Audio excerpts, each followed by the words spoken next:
Les équipes pédagogiques multi-écoles travaillaient sur un support de Discord afin de garder le lien et de faire les cours. L'idée, c'était de conserver le plus rapidement possible les emplois du temps de tous les étudiants pour qu'il n'y ait le moins possible d'impact sur le suivi péda de chaque section. Il y a un move qui a été fait assez rapidement et un choix de l'école qui a été assez rapide de passer sur Discord, qui nous a permis d'assurer nos cours très rapidement au bout d'une semaine via vidéoconférence.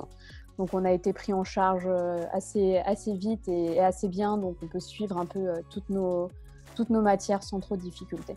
Les enseignants ont tous été sur le pont et ça dès le 13 mars quand on a commencé à faire des réunions de crise et de comment on s'organise. Ils ont été tous force de proposition pour trouver des outils, des nouvelles manières d'enseigner, de faire du suivi. Je pense que les cours à distance marchent plutôt bien, en tout cas pour notre formation. On a une fois par semaine à peu près un échange avec eux téléphonique ou autre réunion. On utilise Zoom justement parce qu'on peut se voir et ça paraît bête, mais voir du monde autre que les gens qui sont autour de nous, c'est hyper important.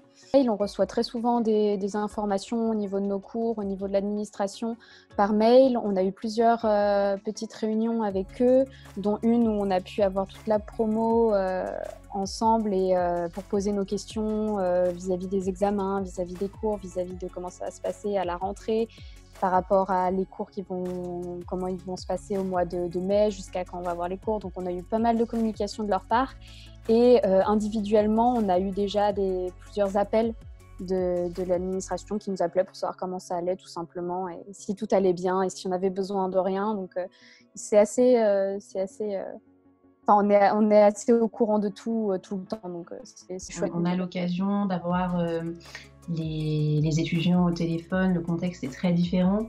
Déjà, le cadre est différent, donc c'est vrai que certains se confient davantage. On a aussi beaucoup plus les parents au téléphone, ce qui n'est pas toujours vrai à l'école, ou en tout cas moins, je trouve. Et au niveau en termes d'échange, c'est assez différent. On sent peut-être plus de proximité, je dirais. On peut plus trop pratiquer, donc on fait ce qu'on peut avec ce qu'on a sous la main, on essaye de garder la main. Mais sinon, niveau théorique, c'est encore largement complet, quoi. Même si on ne pouvait pas être ensemble en train de faire la prise en main, ça a permis plus de temps que j'aurais eu autrement ou que j'aurais accordé autrement, de vraiment creuser plus de théorie, de demander aux élèves aussi de faire des recherches par eux-mêmes.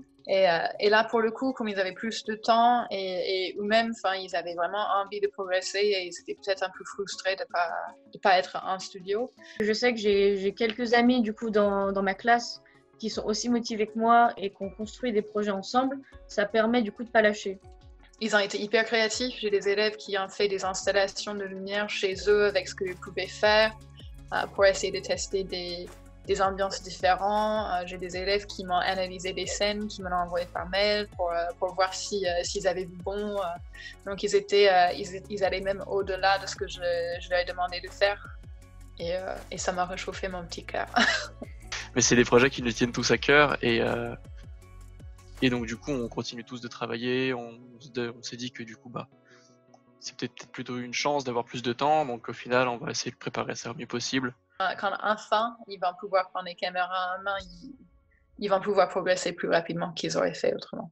Il y a aussi des initiatives prises du coup notamment par notre professeur de montage qui est de faire des vidéoconférences avec des réalisateurs pour avoir des sortes de vidéoconférences et que ça nous permette du coup aussi de maintenir un lien avec les enseignants et du coup entre nous aussi et qu'on ne lâche pas en fait. On a réussi à pallier un maximum au manque et surtout à garder un rythme de travail et un niveau qui est tout à fait cohérent par rapport à ce qu'on aurait dû avoir à ce moment-là de l'année de la part de nos étudiants. Donc ça, c'était la priorité, c'était aussi garder la qualité d'enseignement. C'est des conditions qui sont quand même assez particulières et finalement, je trouve que ça a même amené peut-être les gens à être plus attentifs les uns aux autres. Aujourd'hui, on a des étudiants qui sont quand même relativement motivés, qui n'ont rien lâché, qui ont suivi leurs cours. Ça va. Je trouve que ça a été bien bien géré et on s'en sort pas mal. Hein. On se rend compte qu'en fait, il n'y a pas de retard et qu'on suit vraiment un planning correct. C'est plutôt quelque chose de positif, ce qui a pu être mis en place ces derniers temps. Si une situation comme ça arrive encore, j'espère pas, mais je pense qu'on sera armé, on saura comment faire après. Il y a dans le métier qu'on fait une dimension humaine qui est assez importante et je pense que c'est aussi pour ça qu'on le fait et qu'on aime le faire. Et c'est vrai que les relations virtuelles, ça va un temps et on a quand même hâte de retrouver tout le monde. Et voilà, on va prendre plus le temps de faire les choses, on va essayer de les faire bien. Donc c'est super parce qu'on garde quand même le lien avec les autres malgré tout ça.